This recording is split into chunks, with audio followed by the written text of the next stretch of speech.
the reminiscences will be short. I came to India to meet Sri Aurobindo. I remained in India to live with Sri Aurobindo.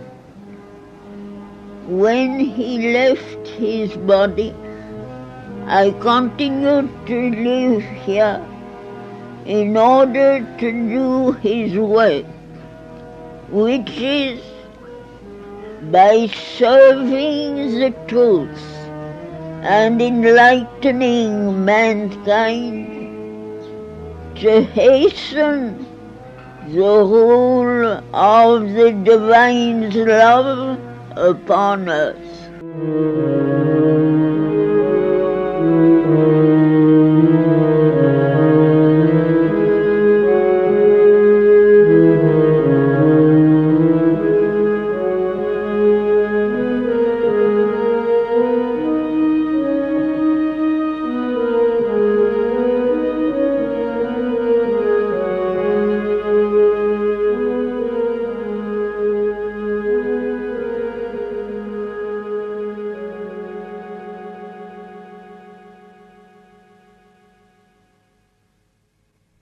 24th April 2020. The centenary of the Mother's final arrival. About her coming to Pondicherry and meeting Sri Aurobindo, the Mother has said that between the ages of 11 and 13, a series of psychic and spiritual experiences revealed to me not only the existence of God, but man's possibility of uniting with Him, of manifesting Him upon earth in a life divine. This, along with a practical discipline for its fulfillment, was given to me during my body's sleep by several teachers. Later on, as the interior and exterior development proceeded, the spiritual and psychic relation with one of these beings became more and more clear and frequent. And although I knew little of the Indian philosophies and religions at that time, I was led to call him Krishna. And henceforth I was aware that it was with him that the divine work was to be done. As soon as I saw Sri Aurobindo, I recognized in him the well-known being whom I used to call Krishna. She describes the meeting in more detail in one of her conversations. I had a series of visions. I knew nothing about India, nothing, just as most Europeans know. A country full of people with certain customs and religions, a confused and hazy history where a lot of extraordinary things are said to have happened. Well, in several of these visions, I saw Sri Aurobindo just as he looked physically, but glorified. That is, the same man I would see on my first visit, almost thin, with that golden bronze hue and rather sharp profile, an unruly beard and long hair, dressed in a dhoti with one end of it thrown over his shoulder. arms and chest bare and bare feet. At the time I thought it was vision attire. I had never seen Indians dressed in the Indian way. And in these visions, I did something I had never done physically. I prostrated before him in the Hindu manner. All this without any comprehension in the little brain. I really didn't know what I was doing or how I was doing it. Nothing at all. I did it. And at the same time, the outer being was asking, "What is all this?" But my impression was that it was premonitory, that one day something like it would happen. And it remained in the background of the consciousness, not active, but constantly present. I came here. Something in me wanted to meet Sri Aurobindo all alone. He was living in the guest house. I climbed up the stairway and he was standing there waiting for me at the top of the stairs. Exactly my vision. Dressed the same way, in the same position, in profile, his head held high. He turned his head towards me, and I saw in his eyes that it was he. The two things clicked. The inner experience immediately became one with the outer experience, and there was a fusion, the decisive shock. The next day, Mother would write in her diary, "Peu importe qu'il y ait des milliers d'êtres plongés dans la plus épaisse ignorance. It matters little that there are thousands of beings plunged in the densest ignorance. He whom we saw yesterday is on earth. His presence is enough to prove that a day will come when darkness shall be transformed into light, and thy reign shall be indeed established upon earth." Here is a letter where Sri Aurobindo refers to his first meeting with the Mother. The Mother is not a disciple of Sri Aurobindo. She has had the same realization and experience as myself. When she was 12 or 13, every evening many teachers came to her and taught her various spiritual disciplines. Among them was a dark Asiatic figure. When we first met, she immediately recognized me as the dark Asiatic figure whom she used to see a long time ago. That she should come here and work with me for a common goal was, as it were, a divine dispensation. She has helped and is helping to give a concrete form to my yoga.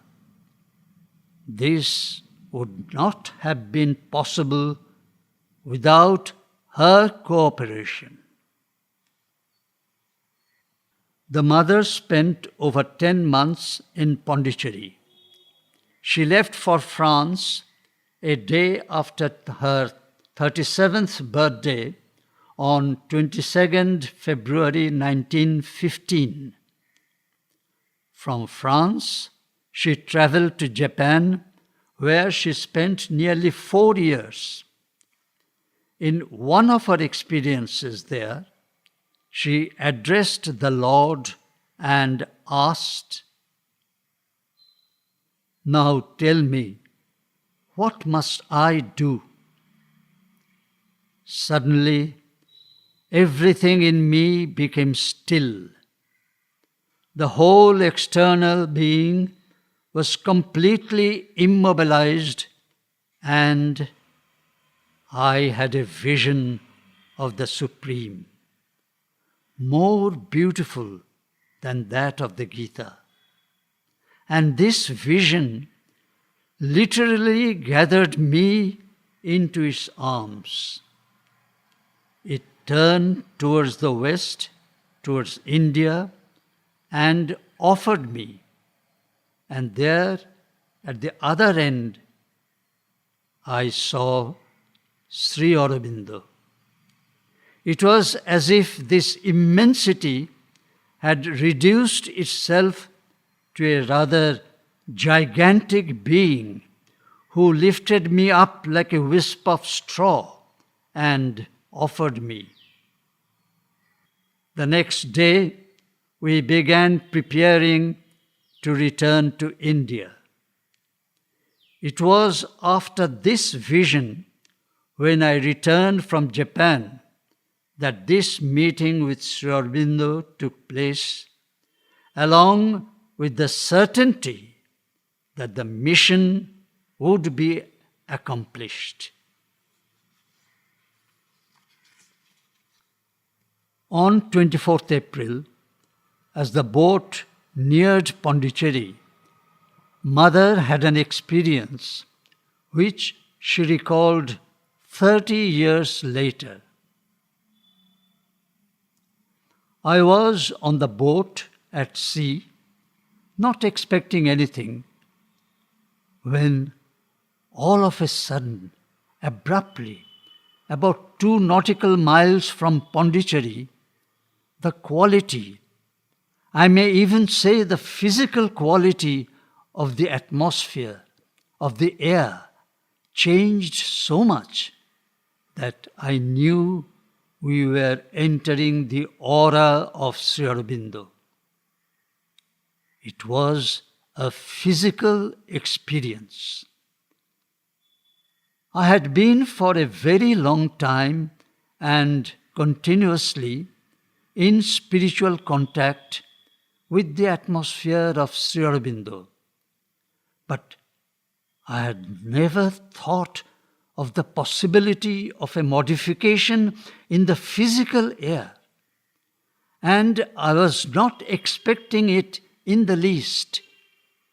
And it was this that gave the whole value to the experience, which came like that quite suddenly, just as when one enters a place with another temperature or another altitude. Mother speaks about meeting Sri Aurobindo on her second and final arrival in Pondicherry, also referring to the first meeting. Only after a series of experiences, a 10-month sojourn in Pondicherry, 5 years of separation, then the return to Pondicherry and the meeting in the same house and in the same way, did the end of the vision occur. I was just beside him. My head wasn't exactly on his shoulder, but where his shoulder was. I don't know how to explain it. Physically, there was hardly any contact.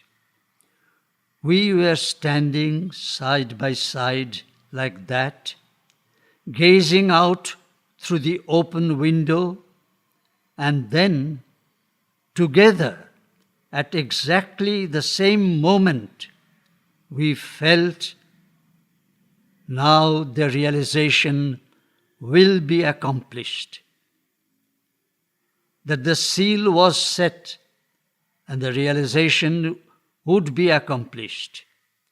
I felt the thing descending massively within me, with the same certainty I had felt in my vision.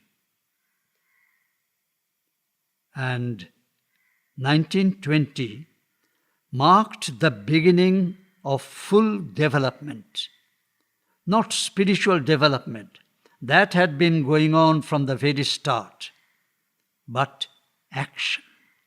The action with Sri Aurobindo, that was clearly from 1920 on. I had met Sri Aurobindo earlier, but it really began in 1920. The mother once explained the significance of 24th April. The anniversary of my return to Pondicherry, which was the tangible sign of the sure victory over the adverse forces. Let us remember what Sri Aurobindo said about the mother's victory. The mother's victory is essentially the victory of each sadhak over himself. It can only be then that any external form of work can come to harmonious perfection. The mother was once asked, "How should I prepare myself for the April 24th darshan?" She replied,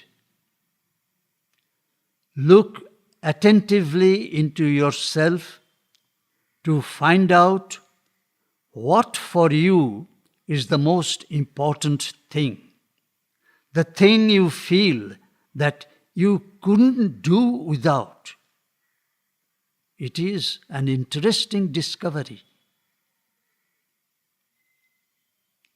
Nalinida recalls that in the beginning, Sri Aurobindo would refer to the mother quite distinctly as Mira. No one knows for certain on which particular date, at what auspicious moment, the word mother was uttered by the lips of Sri Aurobindo. But that was a divine moment in unrecorded time, a moment of destiny in the history of man and earth. For it was at this supreme moment that the mother was established on this material earth in the external consciousness. We end with a few letters of Sri Aurobindo on the mother. Here is a message put up in the dining room on 28th March 1928. Always behave as if the mother was looking at you, because she is indeed always present. Question: does this mean that the mother knows all our insignificant thoughts at all times, or only when she concentrates? Answer: it is said that the mother is always present and looking at you. That does not mean that in her physical mind she is thinking of you always and seeing your thoughts. There is no need of that, since she is everywhere and acts everywhere out of her universal knowledge. Live always as if you were under the very eye of the Supreme and of the Divine Mother. Do nothing, try to think and feel nothing that would be unworthy of the Divine Presence. One can feel the Divine Consciousness impersonally. The Mother's presence is something more. One feels herself there, present within, or above, or enveloping one, or all these together. Question: can it happen that one who is open to Sri Aurobindo is not open to the Mother? Answer: if one is open to Sri Aurobindo and not to the Mother, it means that one is not really open to Sri Aurobindo. There is one force only, the Mother's force. Or if you like to put it like that, the Mother is Sri Aurobindo's force. The object is transformation, and the transformation can only be done by a force infinitely greater than your own.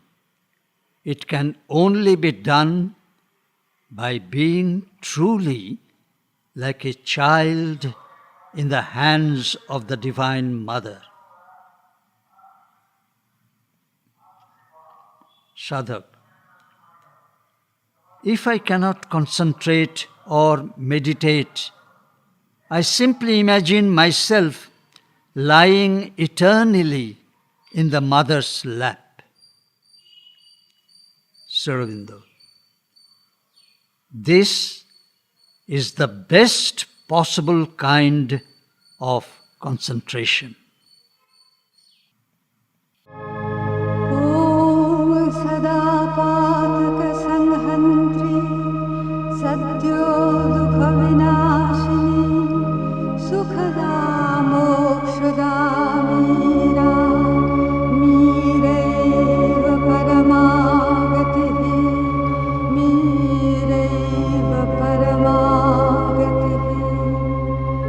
सुप्रसन्नां सुवदनां करुणार्द्रनिजान्तरां सुधाप्लावितं भूपृष्ठामार्द्रगन्धानुलेपनां ध्यायेन मकरनिष्ठस्थां श्वेतालङ्कारभूषितां त्रैलोक्यप्रणतां Meera देवादिभिरभीष्टतां Vande